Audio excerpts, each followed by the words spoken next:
Europe 1, 8h19, l'interview de Caroline Roux est à suivre sur europe1.fr en vidéo. Votre invité ce matin, le ministre du redressement productif, Arnaud Montebourg. Bonjour Arnaud Montebourg. Bonjour.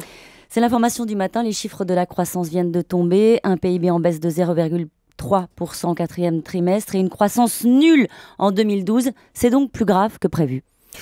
C'est pas assez et nous sommes, c'est vrai, dans une bonne dizaine de pays de la zone euro en récession ou quasi-récession. Donc ça veut dire qu'il faut que la politique européenne de la zone euro sur le taux de change, sur le budget, soit différente et s'améliore. Je crois que c'est le sens d'ailleurs du travail fait par la France au sein de l'Eurogroupe et dans le Conseil européen de chefs d'État et de gouvernement pour desserrer les taux de l'austérité, de manière à ce qu'elle soit juste utile pour établir la finance publique, mais pas destructrice de la croissance. Alors vous dites plusieurs choses. Vous dites déjà la France est en récession.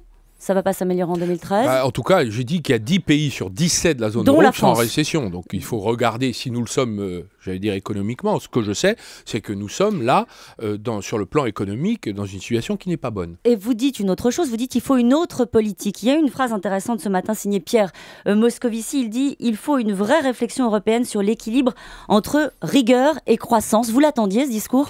C'est le discours que nous tenons depuis un certain temps. C'est d'ailleurs le discours du FMI. Le FMI aujourd'hui dit que la zone euro a besoin de se relancer, en quelque sorte, de mener une politique différente. Donc ces recommandations commencent à percoler et je crois qu'elles doivent ouvrir le débat européen sur le sens des mesures qui sont prises dans tous les pays. Et en France également, ce qu'on a envie de savoir ce matin, Arnaud Montebourg, si c'est les 3% sont enterrés, est-ce que la rigueur pour la rigueur, c'est fini ? Non, ils seront réalisés parce qu'il est nécessaire. On ne peut pas vivre dans un pays surendetté, mais on ne peut pas le faire au prix d'assommer l'économie. La rigueur pour la rigueur, c'est fini. Il n'y a jamais eu de rigueur pour la rigueur. Il y a l'obligation de rétablir des comptes publics quand ils sont dans les dégâts que nous connaissons. Alors c'est très concret, hein, la crise ce matin. Hier, un chômeur s'est immolé devant Pôle emploi à Nantes. Comment est-ce que réagit le ministre du redressement productif ? D'abord, c'est une tragédie humaine dans laquelle nous nous sentons tous responsables, moi le premier. Pourquoi ? Parce qu'on comprend que derrière les chiffres du chômage, il y a des familles, des êtres humains et des actes de détresse intérieure qui s'expriment avec des passages à l'acte, comme tel est le cas. Michel Sapin est sur place. Je crois que Pôle emploi est aujourd'hui sous le choc et je comprends. Je pense aussi à cette personne qui était chaudronnier. Nous n'avons pas été assez finalement explicite parce qu'il faut savoir qu'en France aujourd'hui nous manquons d'emplois de chaudronniers dans toutes les entreprises du nucléaire, dans la soudure. Et quelle leçon vous en tirez ? La leçon c'est que nous devons travailler à faire en sorte que ceux qui perdent leur travail soient immédiatement dirigés vers les secteurs qui sont en croissance, car il y en a. Nous avons aussi des raisons de ne pas broyer du noir et d'avoir de l'optimisme. Il y a des secteurs en croissance qui embauchent. Je les visite d'ailleurs tous les jours sur le terrain. La chimie, le nucléaire, l'aéronautique. Et il y a des secteurs en crise, et vous le savez bien, notamment l'industrie automobile. On parle de Renault. Carlos Ghosn est prêt à subordonner le versement de 30% de sa rémunération variable de 2012 à la signature et à la mise en œuvre de l'accord en cours de négociation chez Renault. Vous aviez déclaré qu'il ne serait pas absurde qu'il baisse son salaire, Carlos Ghosn. Est-ce que c'est vous qui lui avez demandé ? Je le lui ai demandé, puisque nous sommes actionnaires, nous, l'État de Renault, à hauteur de 15%, nous sommes minoritaires, mais quand même, nous pesons sur les décisions. Je lui ai demandé dans la mesure où l'esprit des accords qui sont aujourd'hui en discussion chez Renault, sont des accords où nous évitons, alors que Renault est à moins 20% de ses ventes. C'est-à-dire encore plus grave que PSA sur le marché intérieur français et européen.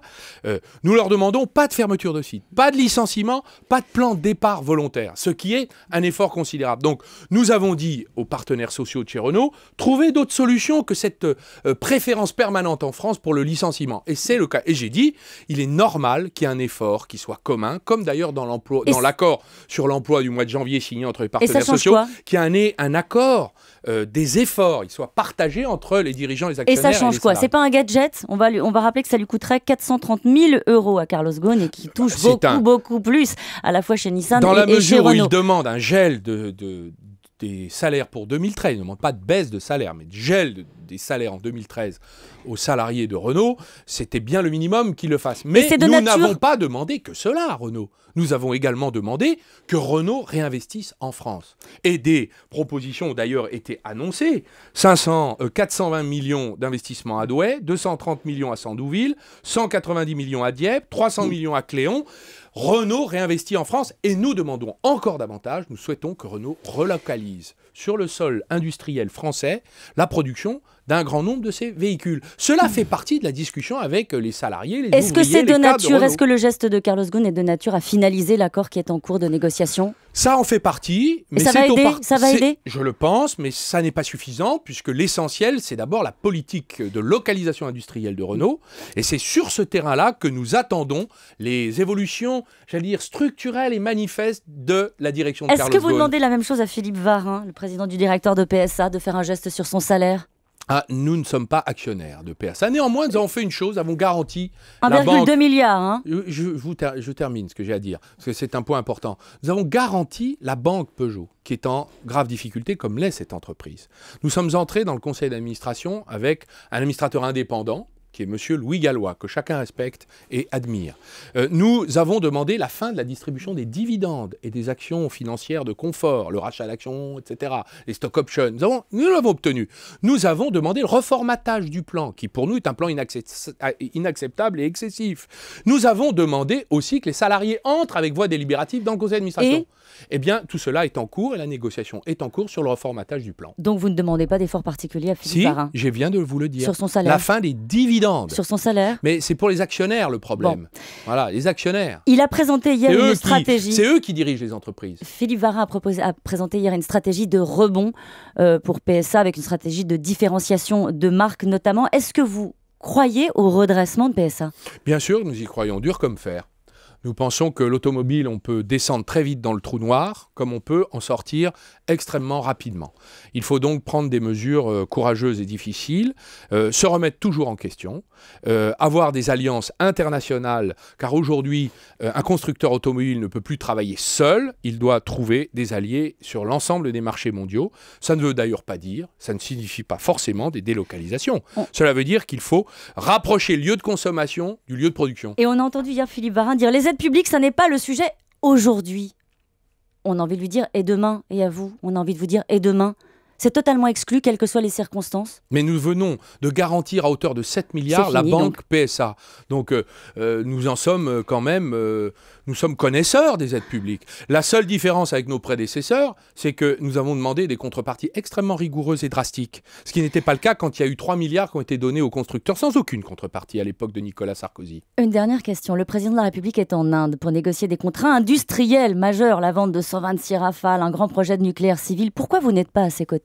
Mais parce que je ne peux pas passer mon temps dans les avions, j'ai quand même du travail. Est-ce que vous ne payez pas vos propos sur Mittal, Arnaud Montebourg? D'abord, je voudrais vous signaler que M. Mittal est plus un Européen qu'un Indien. Il est d'abord, il est résident britannique et il n'a aucun investissement en Inde. Donc je ne vois pas de quoi vous me parlez. On entendait un reportage de Camille Langlade dans le journal de 8 heures qui raconte les dégâts causés par vos propos auprès des industriels indiens. Je ne considère pas que mes propos aient été excessifs au regard des méthodes abusives de la famille Mittal. Je rappelle qu'ils sont l'auteur d'une OPA agressive sur l'acier européen détenu par Arcelor. Ils nous ont jamais demandé l'autorisation et même le ministre de l'économie de l'époque, M. Thierry Breton, du gouvernement de Jacques Chirac, s'en était ému et a soutenu ma position. Donc je voudrais vous dire, madame, que les dégâts causés aujourd'hui sur mes propos, c'est surtout sur le moral de M. Mittal, qui ne peut pas aujourd'hui se comporter n'importe comment. J'ajoute que la Commission européenne, le ministre luxembourgeois, le ministre belge, qui eux aussi ont des installations Mittal sur leur territoire, maintenant font un front uni avec la France, avec les organisations syndicales. Et vous avez envoyé un syndicales. tweet hier en disant Mittal est sur la sellette, vous le pensez vraiment? Il l'était en tout cas à Bruxelles, et c'est la première fois que la Commission européenne commence à défendre